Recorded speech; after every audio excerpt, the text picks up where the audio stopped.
Okay, quick question. What is your least favorite emotion? Drop it in the comments. My least favorite emotion is grief. It is the emotion that I resist the most, which is really ironic because I have a client right now that is grieving. Something happened and she had to address it. She was doing her writing, and as she was working on her writing, some memories surfaced and she had to confront a family member about the memories that surfaced. And things started to unravel from there. And we've been working through this emotional journey that she's on, right? And so, the strongest emotion that she was experiencing was grief. And so we talked about how grief feels in the body. And I suggested to her that one of the ways that I deal with emotions, especially ones that I don't like, is to get really curious about them. So in my curiosity about them, I try to have a dialogue, I try to have a conversation, and I try to ask that emotion, what is it that you would like me to know? What is it that you want me to learn? What is it that you're trying to tell me? What is it that I am neglecting? What is it that I can do differently, right? I try to have this dialogue, and I try not to just push, shove, and bottle this emotion, which is also really ironic because I don't know if you guys saw, but the new Inside Out movie, #2, has been released. If you saw the first Inside Out movie, it was meant for kids. It's a bunch of cartoon characters and they represent different emotions like joy and sadness and anger. And the new one has come out. And in the new film, they've added anxiety, they've added envy, they've added embarrassment or shame, they've added all these other really interesting characters.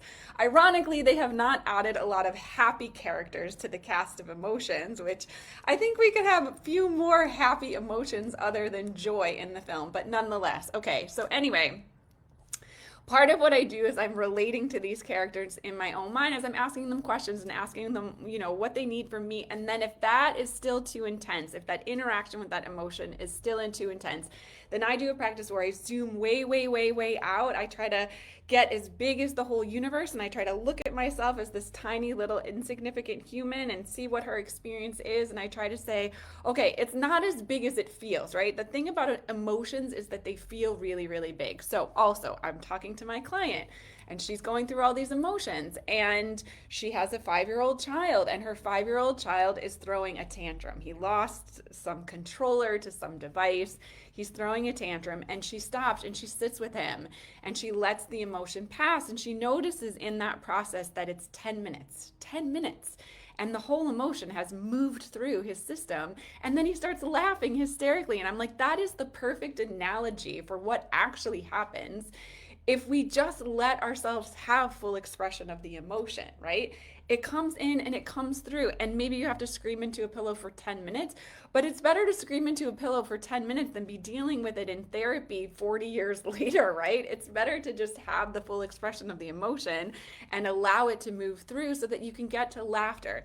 The other thing about emotions that's really interesting is that they exist on a scale. I don't know if you've heard this, but the lowest vibration is the grief. Next is the anger because it has a little bit more intensity, especially when you get some sassiness in there. And then you get to move into laughter, you get to move into joy. But oftentimes we have to kind of go up the scale and we have to get through anger to get to joy. Some of us really resist anger. I actually prefer anger. I especially love anger if I can go out into the beach and swim out into the ocean and get into the water and just scream into the void. That's one of my favorite practices for when I'm feeling angry, right? So it's something that I also recommended to my client. Like, why don't you just get in the water? It's been raining here for days in South Florida. I don't know if you saw the news. There's rivers in the streets. People are kayaking to work. But I was like, why don't you just get out in the water and scream into the void? It's another way to just like move it through the body and get it out of your system. Okay, last but not least is remembering who you actually are, okay? Emotions can be an immersive experience. It's like going into one of those planetariums at the museum, right? Where you're completely immersed in this experience and you can't see that there are flowers growing in the garden outside the museum. You can't see that when you're immersed in this emotional experience.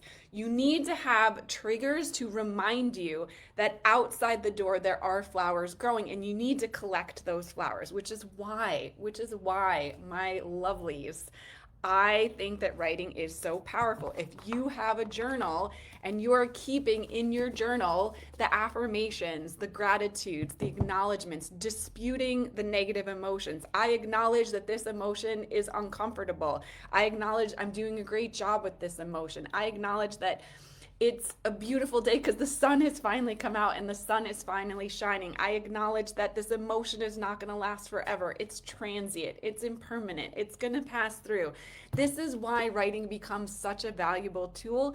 And you can do it anywhere. You can do it in your office, at work, you can do it in your car, you can do it on your phone. There's so many ways. It's so accessible, it's so easy, and we don't always have that parent that's with us. Like with my client, she's able to sit with her son, she can stay with her son for a very long time, and she can support him, and we don't always have someone at our side supporting us in that way. So this becomes a great resource that we can use, that I suggest that you use, so that you can experience a bit more comfort as you're riding that emotional roller coaster. So again, drop in the comments for me your least favorite emotion and maybe some ideas about what you're doing to navigate through that, okay? As always, I'm so grateful that you stopped by to hang out with me for a little bit. And if there's anything I can do to support you, please let me know. I hope that you have a beautiful Thursday. Enjoy your day.